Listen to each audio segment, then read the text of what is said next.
The twin suns of Epsilon Port shone down on the dusty market square. Jared Kellen wiped the sweat from his brow and adjusted the strap of his tool bag. The smell of engine oil and hot metal filled the air as traders shouted over one another, trying to sell spare parts, salvaged goods, and ships that had seen better days. Jared had spent the last 3 months working in the colony's repair docks, patching up haulers and fixing shuttle engines for credits just enough to cover food and rent. He had bigger dreams, though. Every night, after a long day of work, he would sit outside and watch the starships rise into the sky. Freighters, traders, even small exploration craft, they all had something he didn't: freedom. Freedom to travel anywhere, take any job, and live by their own rules. Today could be the day he changed that. The colony was hosting its monthly ship auction, a noisy event where broken down, impounded, or abandoned vessels were sold off to the highest bidder. Some ships were worthless, piles of junk barely fit to be scrapped, but every now and then someone got lucky and found a hidden treasure, a ship that only needed a little work to fly again.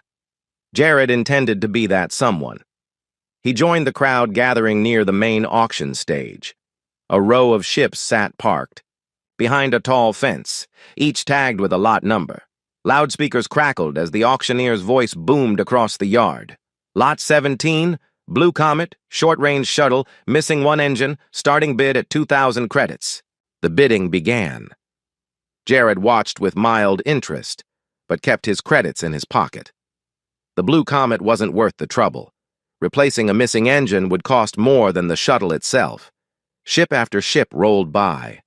An old mining tug, a half-melted patrol skiff, a small cargo drone. Jared's hope began to fade. Everything was either too damaged, too small, or too expensive. Then the auctioneer announced Lot 32. This here is the Wandering Star, an old courier-class freighter. Some hull damage, power core needs maintenance, but the frame is intact. Comes with full navigation software and original star charts. Starting bid, 1,500 credits. Jared's heart skipped a beat. Through the gaps in the fence, he caught his first look at her. The Wandering Star wasn't sleek or shiny. In fact, her once white hull was now faded gray, and scorch marks lined the sides where laser fire had grazed her. But Jared saw past the damage.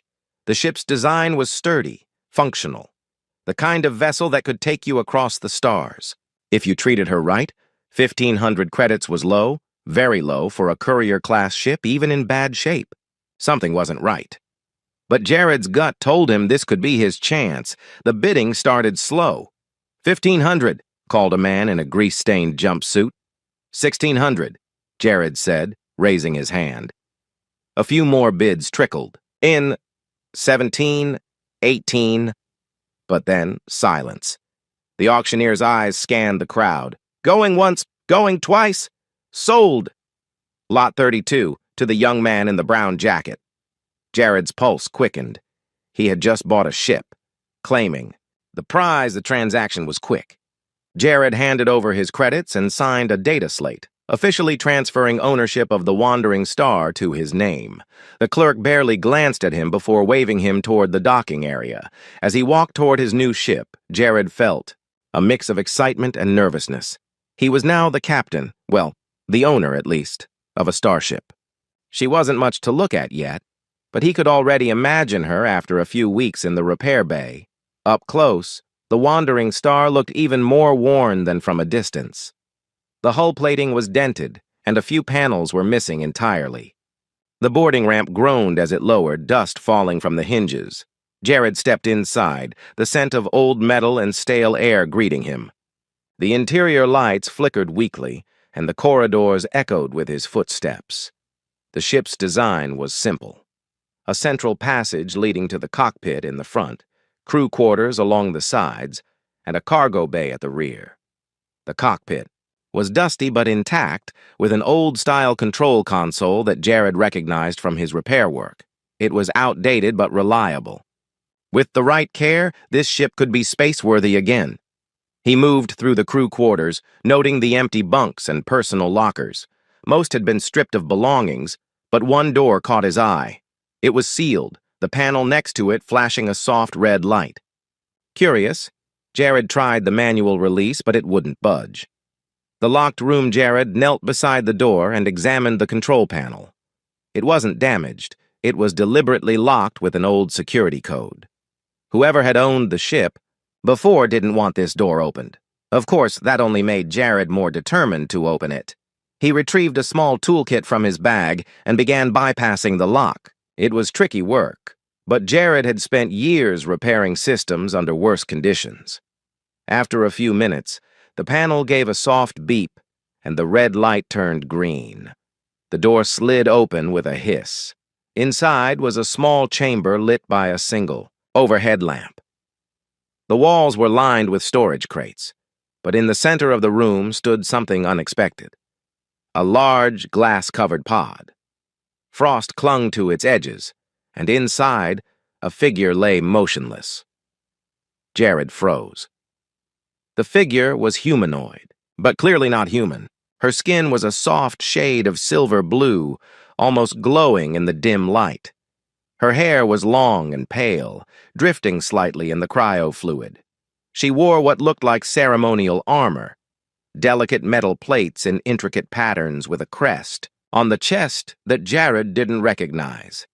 His first thought was that this must be some kind of advanced passenger pod. His second thought was far more alarming. Why is there an alien in my ship? Ship records Jared's instincts told him not to touch the pod until he knew more. He backed out of the room and headed to the cockpit, where he accessed the ship's computer. Most of the recent logs were corrupted or deleted, but he managed to piece together fragments. The Wandering Star had been registered to a man named Captain Varric Juno. 6 months ago, the ship had been in the outer sectors during a major conflict between two alien star nations. The logs mentioned protective custody and transport priority passenger to safe location, but after that, the record stopped. The last entry was chilling. Primary systems damaged. Entering stealth mode. Cargo secure. Jared leaned back in his seat, staring at the flickering screen. This wasn't just an abandoned freighter. Whatever mission the ship had been on, it had ended badly, and the alien woman in the pod was, somehow at the center of it, a choice to make. He returned to the sealed room, standing over the pod. The cryosystem's display showed stable life signs. She was alive, simply sleeping, or frozen, or both. Jared's mind raced. He could report this to the port authorities, but given the state of the galaxy, that might mean handing her over to whoever claimed her first, and that could easily be someone dangerous. If she was important enough to hide, she was important enough to be hunted. The other option was to wake her himself. Jared looked around the small chamber. A faint hum came from the pod's systems. There was no sign of damage. Waking her wouldn't be difficult, just a matter of disengaging the stasis field. But then what? He didn't speak her language. He didn't know why she was here, for all. He knew she could be dangerous herself. Still, there was something about the calm way she slept, her hands folded across her chest like someone at peace despite the chaos that must have put her here. And the armor, beautiful yet battle-ready, spoke of someone both noble and strong. Jared exhaled slowly. All right, he muttered to himself. Let's see who you are. Activation. He studied the pod's controls. The interface was alien, but not too different from human tech. Temperature regulation, stasis field modulation, neural monitoring. He carefully adjusted the settings, watching the frost on the glass begin to melt. The hum deepened into a low vibration. The fluid inside the pod drained away, replaced by warm, filtered air. The woman's eyelids fluttered. Her breathing quickened. Slowly, the glass cover hissed open. Her eyes opened, deep, shining silver, locking onto Jared's face. For a moment, they simply stared at each other. Then, in a clear and steady voice, she spoke words Jared didn't understand. Don't speak your language, Jared said carefully. She tilted her head as if assessing him, then touched a small device at her throat. When she spoke again, her voice was accented but understandable. You are the one who freed me? Jared nodded. Yeah, name's Jared. I just bought this ship at an auction. Didn't expect you. She glanced around the room, then back at him. I am Lyra Valen, daughter of the House Valen of Rios Prime. By the laws of my people, my life is yours. Jared blinked. Come again? In saving me, she said calmly. You have bound us. By honor and tradition, I am now your life bonded. Jared had no idea what a life bonded was, but from the way she said it, he had the feeling his life had just gotten a lot more complicated. Jared stood there, blinking at the silver-skinned woman who had just declared herself his life bonded. He had been in plenty of strange situations before, like the time a coolant pipe exploded in his face while repairing a shuttle engine, but this was stranger by far. Life bonded? He repeated slowly. That sounds important. Lyra Valen nodded with complete seriousness. It is the highest vow of my people, a vow of loyalty, protection, and unity. I owe my life to you. Until that debt is repaid, we are bound. Jared scratched the back of his neck. Right. See? Here's the thing. On Earth, we don't usually, bind our lives to strangers just because they woke us up from a nap. Her silver eyes narrowed slightly. A nap? I was in cryostasis, hidden from enemies who destroyed my family. My rescue is not a casual matter. Fair, Jared admitted, holding up his hands. Look, I'm not saying I don't appreciate the gratitude, but I think there's been a cultural mix-up here. I'm not expecting you to... The ship's intercom crackled to life with a burst of static, cutting him off. Unregistered vessel Wandering Star, this is Epsilon Port Patrol. Your recent auction purchase has been flagged for inspection. Prepare for boarding. Jared froze. That's not good. First test of trust Lyra's expression became sharp. Boarding? Your authorities mean to take me? Not necessarily, Jared said quickly. They probably just want to check the cargo. He didn't sound convinced. Lyra stepped out of the pod with a graceful motion, the ceremonial armor glinting faintly under the lights. We must leave immediately. Leave? Jared glanced at the ship's systems. Engines are barely functional. The hyperdrive might work, but it hasn't been tested. And if we bolt, we'll look guilty. She looked at him steadily. If they see me, they will call my enemies. Then we both die. That got Jared moving. He rushed to the cockpit and powered up the engines. They coughed and groaned, shaking the entire ship, but the old freighter began to hum with life. Behind him, Lyra took the co-pilot's seat without being asked, her hands moving over the navigation console with surprising speed. Coordinates? She asked. Anywhere not here, Jared said, flipping switches and engaging the thrusters. Outside, 2 small patrol ships rose from the docking bay. Wandering Star, you are ordered to cut engines and stand by for boarding. Jared tightened his grip on the controls. Hang on. The Wandering Star shot forward, leaving the docking yard, in a trail of smoke. The patrol ships immediately gave chase, their sirens blaring through the comms. Running on instinct, Jared's hands flew over the controls, coaxing more speed from the old engines than they probably had in years. The ship shuddered with the strain. They're locking weapons, Lyra warned. I see it, Jared muttered, toggling the ship's defense systems. No shields. Figures. I can disrupt their targeting, Lyra said, already adjusting settings on the nav console. But you must fly, close to the asteroid belt ahead. That's suicide, Jared said automatically. Only if you lack skill. Jared gave her a quick sideways glance. She wasn't smiling. She was completely serious. He grinned despite himself. All right, princess, let's see what you've got. He dove toward the asteroid belt, weaving between massive chunks of rock spinning slowly in the black void. The patrol ships followed, but had to slow down, careful not to crash. Lyra activated some kind of interference signal from the ship's sensors. The patrol's targeting systems flickered, losing their lock. With a sudden burst of speed, Jared pulled the wandering star into a narrow gap between two huge asteroids, then shot out the other side. When he looked back, the patrol ships were still stuck inside, trying to navigate the tight space. They were free, at least for now. After the chase, the ship drifted into a quieter region of space. Jared finally relaxed his grip on the controls and let out a long breath. That, he said, was way too close. Lyra sat back in her seat, calm as ever. "You fly well, for someone who calls my stasis chamber a nap?" Jared smirked. "Yes, I should thank you for scrambling their systems. You should also accept that our lives are now tied," she replied matter-of-factly. He leaned back. "Look, I'm still not sure what this life-bonded thing means for you, but for me, it sounds like you're saying you're married to me." "That is one interpretation," she said, tilting her head. "Though my people do not see it as a matter of romance. It is a vow to stand together, a bond of trust that cannot be broken except by death." Jared blinked.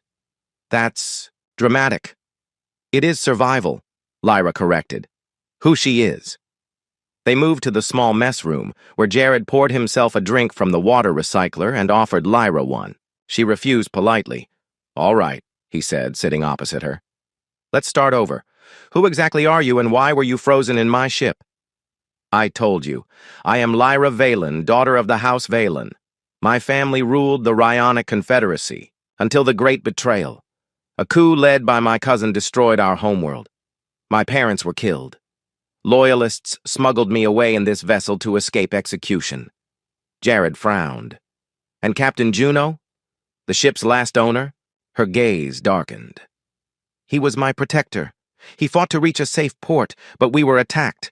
The ship was damaged, and he sealed me in stasis to keep me alive while he fought. He never returned." Jared pieced the story together. "So this ship's been drifting for months until someone found it, dragged it here, and sold it at auction?" "Yes," Lyra said simply. "And now you are my rescuer." Jared rubbed his temples. "Which means your enemies probably think you're dead. If word gets out you're alive, they'll come for you." "They will," she agreed without fear.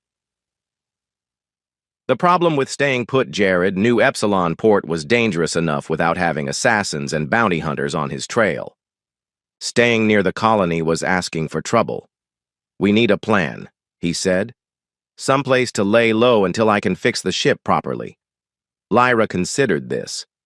"There is a safe house on the moon of Eratos. It was built by my family's allies. If it still stands, we could shelter there." Jared tapped the console on the wall, pulling up a star map. "That's 4 jumps from here.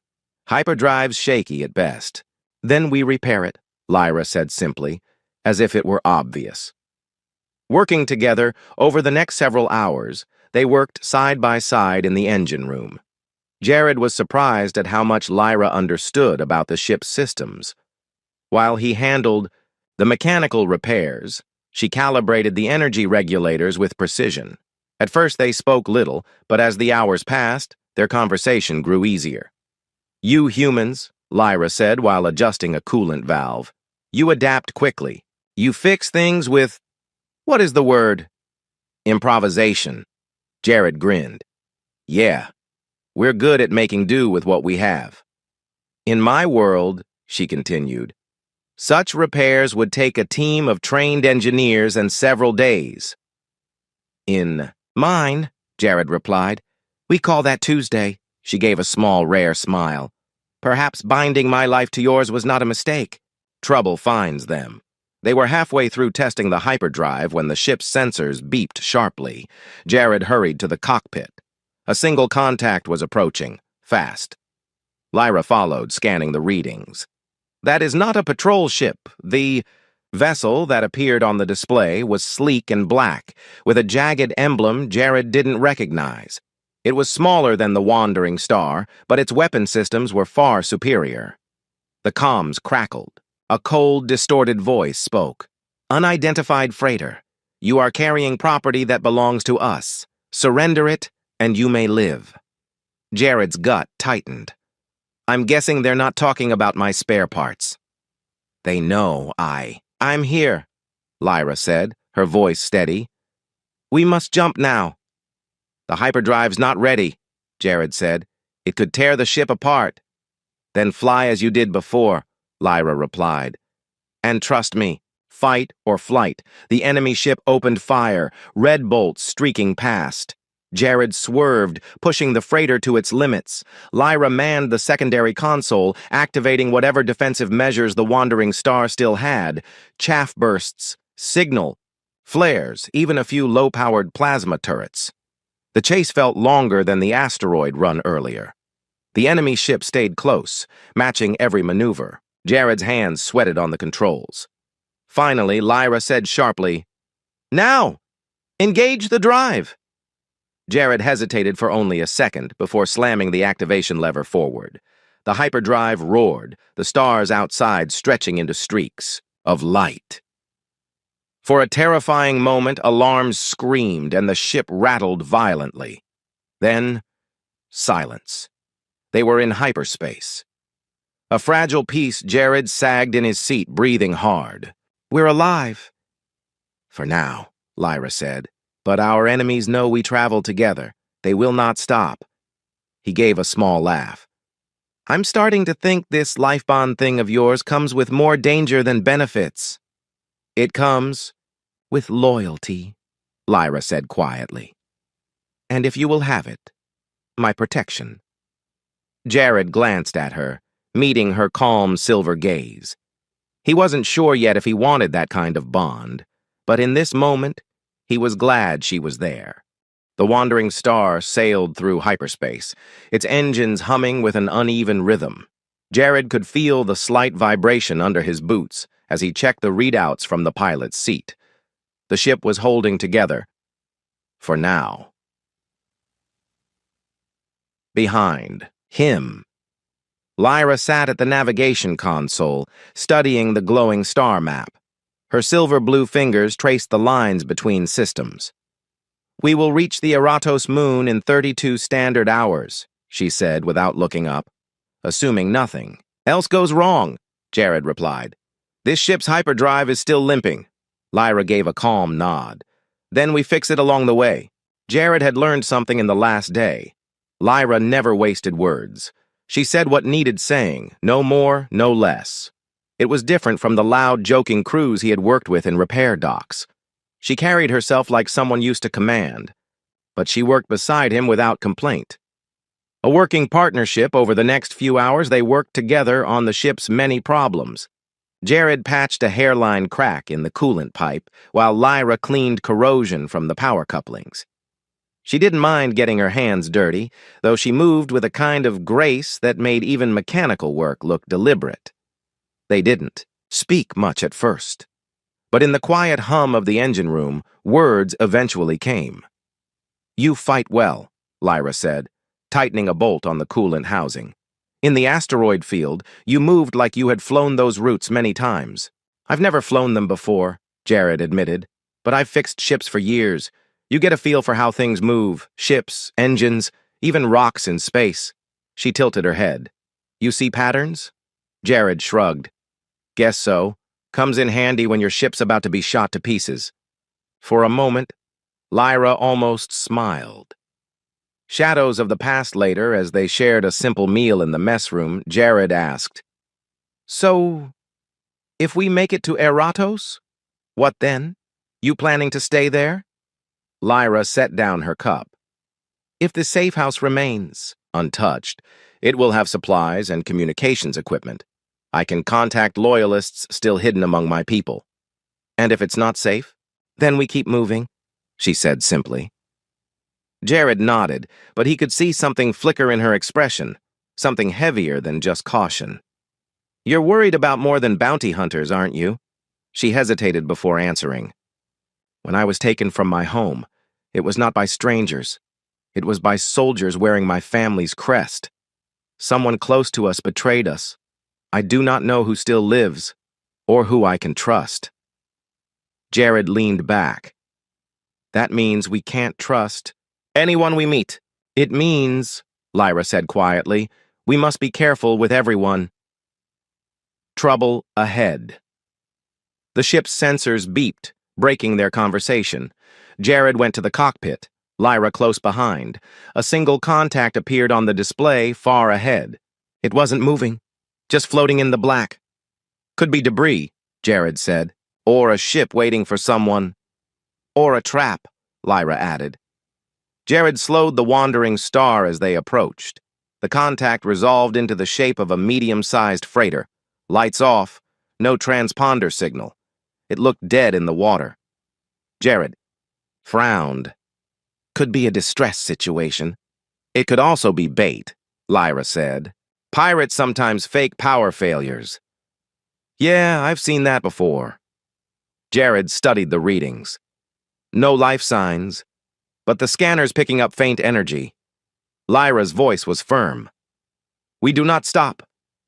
He glanced at her. Someone could be in trouble, or someone could be waiting to kill us, she countered. They stared at each other for a moment before Jared sighed. All right. No stopping, but I'm keeping an eye on it. As they passed, Jared noticed a faint scorch mark across the freighter's hull, blaster fire, recent enough to still look fresh. He didn't say anything, but it confirmed Lyra's suspicion. Trouble was never far behind. Restless in the black hours passed. Hyperspace travel had a strange way of stretching time. The stars outside were a blur, and the steady hum of the engines became almost hypnotic. Jared sat in the cockpit thinking about what Lyra had said. A betrayal from her own family. No safe place to return to, and now, because he had opened that cryopod, he was part of it. He didn't regret it, yet. But he couldn't shake the feeling that every jump forward was also pulling him deeper into her war.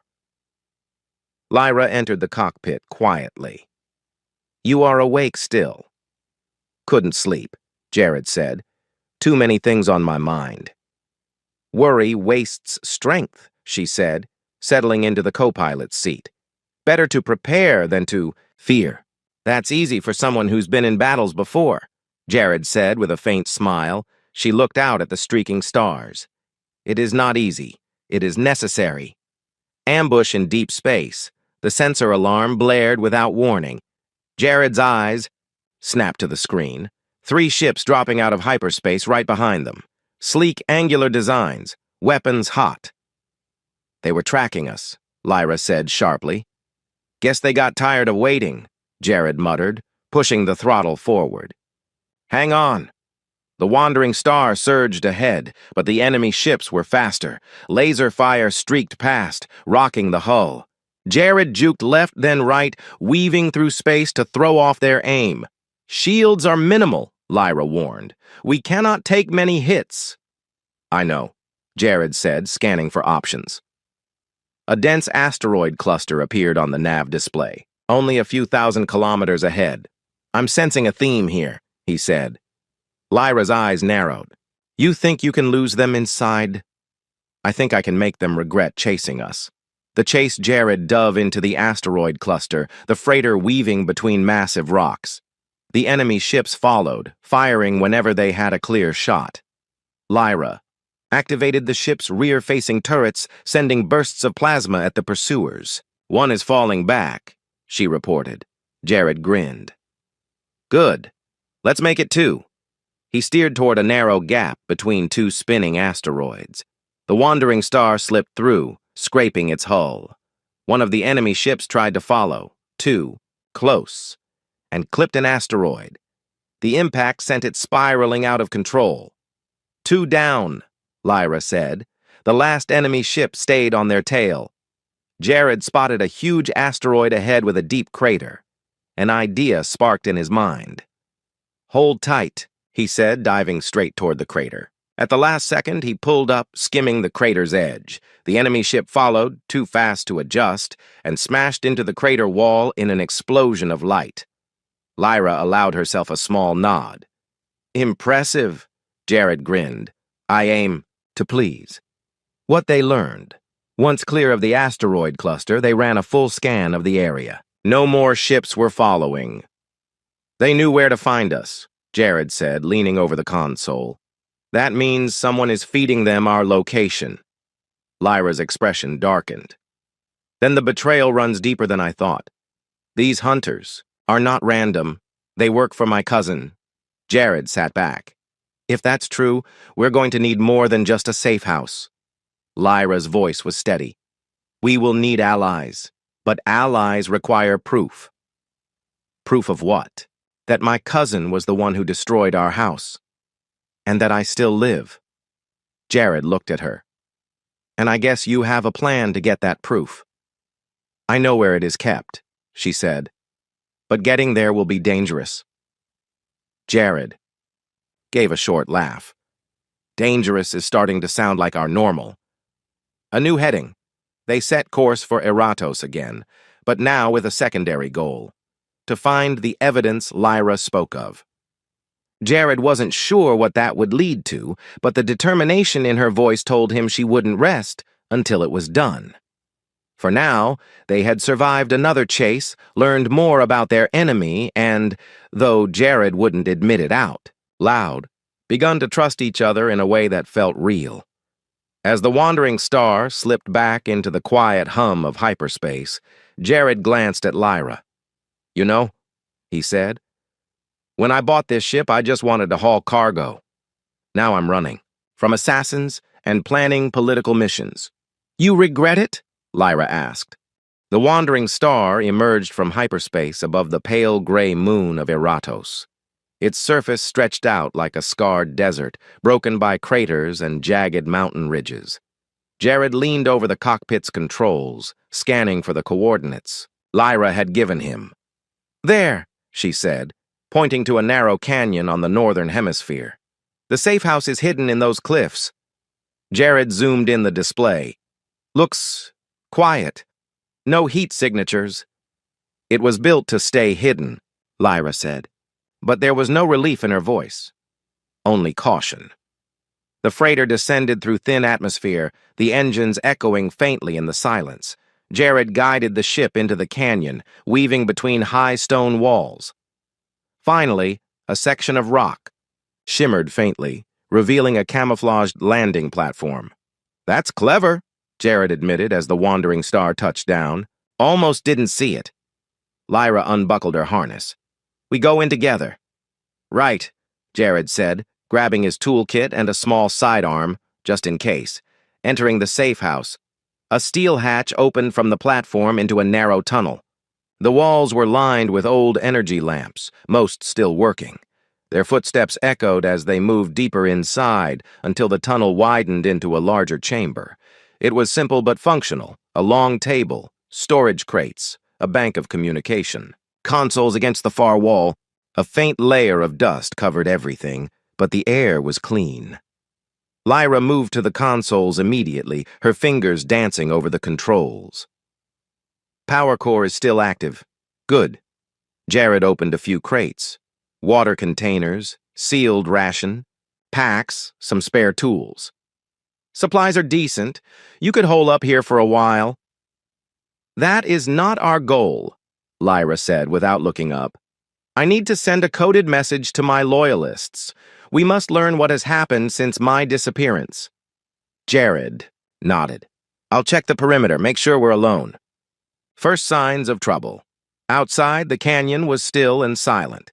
Jared walked the edges of the platform, scanning the sky. The moon's thin atmosphere left the stars bright overhead. For a while, nothing moved. Then, a faint glint caught his eye. Far off, above the canyon's rim. It disappeared quickly, but Jared's stomach tightened. He tapped the comm on his wrist. Lyra, we might have company. She responded instantly, her voice steady. Inside. Now. Jared ran back into the tunnel, sealing the hatch behind him. Could be a ship in orbit. Maybe they haven't seen us. They have seen us, Lyra said grimly. Our transmission was intercepted. Jared cursed under his breath. How? Because the safe house is no longer safe, she said, turning from the console. Someone gave away its location. This place has been compromised for some time. The hunters arrive. Deep, echoing rumble shook the canyon. Jared and Lyra rushed back to the hatch and looked out. A black angular dropship descended into view, its engines throwing dust into the air. "They found us fast," Jared muttered. "They were waiting," Lyra corrected. She turned to him. "You must fly the Wandering Star out now." "Not without you," Jared said firmly. Her eyes softened briefly. "Then we fight together." Figures in dark armor poured from the dropship, 6 of them, moving with military precision. Their helmets had the same jagged crest Jared had seen on the enemy ships before. Battle in the canyon. Jared ducked behind a stack of crates as the first blaster bolts hit the platform. Lyra moved like water, sliding into cover and firing back. With a captured enemy rifle she had pulled from a crate. Her shots were precise, forcing the attackers to spread out. "They're trying to box us in," Jared called. "They will not succeed," Lyra replied, switching positions to keep them guessing. Jared grabbed his sidearm and joined in, aiming for their weapons and armor joints. He wasn't a soldier, but he knew how to handle a tool, and a blaster was just another kind of tool. One attacker tried to flank them along the cliff wall. Lyra saw him first, vaulting over the crates and taking him down with a sharp strike. To the helmet, she moved with speed and control, each motion deliberate. "They're retreating to cover," Jared said. "For now," Lyra warned. "They will regroup." A desperate plan, Jared wiped sweat from his forehead. "We can't hold this position forever. That dropship has heavier weapons." Lyra's eyes flicked to the communication consoles. "We do not need to. The safe house has a self-defense system, small but effective. It can bring down their craft if we lure them close." "Great," Jared said. "What's the catch?" "The controls are outside under the platform," she said. "They will expect no one to risk going there during a fight." "Guess that's my job," Jared said, already moving. Lyra caught his arm. "It is dangerous." "Everything's been dangerous since I met you," he said with a grin. "Besides, I'm smaller and faster." Her expression softened for just a second. "Do not fail." Under the platform, Jared slipped out a side hatch and climbed down a narrow maintenance ladder beneath the platform. The metal groaned under his weight, and dust drifted down from the vibrations of blaster fire above. He found the control panel, a weathered box with faded markings. Opening it revealed a mess of wires and switches, clearly untouched for years. Above, the fight continued. Lyra's precise shots rang out, keeping the attackers from spotting Jared's position. Come on," Jared muttered, bypassing a burned-out fuse and rerouting power. The panel's lights flickered to life. The self-defense system was simple, a pair of hidden energy cannons built into the canyon walls. Jared armed them and targeted the dropship, turning the tide.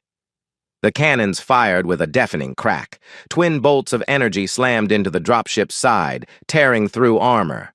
The ship lurched, smoke billowing from its engines. The attackers broke formation, some rushing back toward their craft. Lyra pressed the advantage, driving them into retreat with precise bursts of fire. The dropship lifted shakily, trying to escape. Jared fired the cannons again, and this time the blast ripped through its main engine. The craft spun, crashing against the far canyon wall in a spray of metal. The remaining attackers scrambled into the rocks, vanishing from sight. Aftermath. Jared climbed back up to the platform, brushing dust from his clothes. Lyra met him at the hatch, her expression unreadable. "You did well," she said simply. "Guess I'm good for more than fixing ships," Jared replied, a little out of breath. She glanced toward the wrecked dropship. "This was no random attack. They knew I would come here." Which means, Jared finished, "your betrayer knew you'd head for the safe house." Lyra nodded. "And now they will know you are with me." The next move, inside the safe house, Lyra pulled up a star map. "If we are to find proof against my cousin, we must go here." She pointed to a sector far from their current position. "An asteroid fortress, once used as a family stronghold. He will have stored his most guarded records there." Jared studied the map. "Looks heavily fortified." "It will be," she agreed. "But it is the only way to end this." Jared sighed. "You're lucky I don't scare easy." Lyra looked at him for a long moment. You could walk away now, Jared. Kellen, this is not your fight. Maybe not, Jared said. But someone's trying to kill you, and I don't like that. Besides, he gestured toward the wandering star, I'm the captain of this ship now, and you're part of my crew. For the first time, Lyra's guarded expression softened into something warmer. Then we go together. Departure. They loaded what supplies they could carry from the safe house and returned to the wandering star. The freighter's engines roared to life, lifting them from the platform. As they rose above the canyon, the wreck of the enemy dropship shrank below. But Jared knew more would come. They always did. He glanced at Lyra in the co-pilot's seat. She was already setting a course for the asteroid fortress. Her eyes were fixed on the stars ahead, calm but determined. Next stop, Jared said. Your cousin's secret base. Next stop, Lyra corrected softly. The truth. The wandering star floated silently in the darkness of space, far from the asteroid fortress they had just escaped. The stars outside the viewing window were countless, like scattered jewels on a black canvas. The engines were quiet now, only humming gently as the ship drifted in safe mode to cool down after hours of hard flying. Inside, the smell of warm metal and recycled air mixed with a faint scent of alien herbs from Lyra's small personal bag. Jared sat in the pilot's chair, his elbows resting on his knees. His jacket was torn at one shoulder from the fight, and a thin line of dried grease marked his cheek. He should have been exhausted. His whole body ached, but his mind refused to rest. The events of the past days still played in his head like a repeating hollow recording. They had done it. They had escaped the asteroid fortress, stolen critical data, and exposed the truth. Lyra's own cousin had betrayed her, selling her location to mercenaries in hopes of claiming the throne for himself. But now came the harder question. What next? Lyra stood near the main console, her silver-blue skin reflecting the dim lights of the cockpit. She was still wearing the same ceremonial armor, now scratched and dented from battle. Her long hair, dark with a faint shimmer, had slipped loose from its braid during the fight. She was staring at the data cube they had stolen from the fortress. It sat on the console, glowing faintly. Inside it was proof, messages, payments, coordinates, all tying her cousin to the betrayal. With this, she could return home, accuse him in the royal court, and reclaim her family's position. She turned to Jared. This is enough to restore me, she said softly, enough to take back what was lost. Jared nodded but said nothing, at first. He knew what restore meant in her language. It meant more than just political power.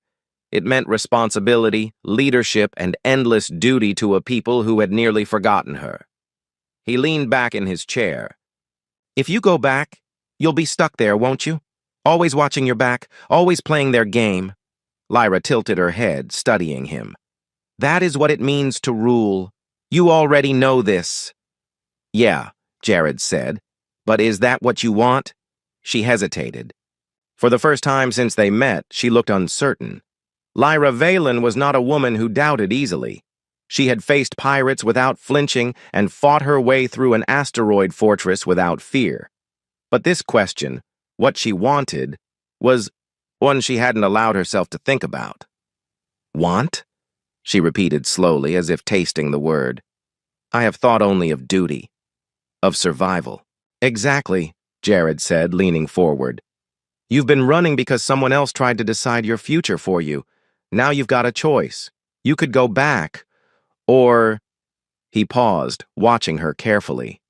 You could do something else entirely. Lyra raised an eyebrow. Something else? What would you suggest, Captain Kellen? He chuckled. First of all, I'm not a captain. Just a mechanic with a ship. Second, I'd suggest not letting anyone decide your life for you, not even your traditions. She stepped closer to him, her boots making a soft sound against the metal floor. In my culture, she said, when a life bond is formed, it is for life. I have told you this. You saved me, And so by my people's ways, I am bound to you." "Yeah, I remember," Jared said with a wry smile. "You told me on day one. I've been trying to tell you humans don't do it that way." "And yet," Lyra replied, "you have not rejected me." That made Jared pause. He opened his mouth and closed it again. "Well, maybe I don't hate the idea," he admitted. "But I'm not interested in owning someone, Lyra.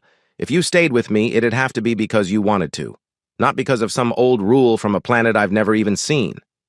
She studied him for a long moment, then smiled faintly. "Perhaps I will stay, but not because of the bond, because I choose it." The moment was interrupted by a soft beeping from the console. Jared leaned over to check the screen. It was an incoming transmission, encrypted, bouncing across multiple relays. Whoever sent it didn't want to be traced. He activated the comms. A small hollow image appeared, showing the face of an older alien with gray skin and sharp eyes. Lyra's breath caught. "Advisor Relhan," she whispered. The older alien inclined his head. "Princess Lyra, I received your signal. You live. Thank the stars." His voice carried both relief and urgency. "I have heard whispers of what happened. The court is divided. Your cousin claims you are dead and that he must take the throne for stability. But if you bring proof—" His gaze sharpened. "You could return immediately. Many would rally to you." Lyra glanced at Jared, then back at Relhan. "And if I choose not to return?" Relhan hesitated. "Then your people will be ruled by one who betrayed you. The galaxy will remember your name only as a tragic loss." Lyra's hand tightened on the console. "I will think on it," she said, and cut the transmission. Silence filled the cockpit for a long moment. Jared finally spoke. "That's a heavy choice." Lyra nodded. "Yes, and no matter which path I take, I will be judged for it." Jared leaned back again. "Then make the choice that lets you sleep at night." She looked at him sharply. "And what of you? What will you do?" "I'll keep doing what I do best," he said with a grin. "Flying this ship, fixing what's broken, and maybe taking a few jobs that don't get us shot at. You're welcome to join, or not. No pressure." Her lips curved into the faintest smile. "You are strange, human." "I've been told," Jared replied. The next day, they sat together in the ship's small dining area, sharing a simple meal. Jared with a bowl of rehydrated stew, Lyra with a plate of glowing purple root slices from her supply bag. Lyra set down her fork. "I have decided." Jared looked up. "Oh, and—" She met his eyes. "I will not return to claim the throne. Not yet. My people believe they know me, but they do not. I wish to see more of the galaxy first, to understand it, to understand myself. When I return one day, I will do so not as someone running from an attack, but as someone who knows what she truly wants for her people." Jared gave a slow nod.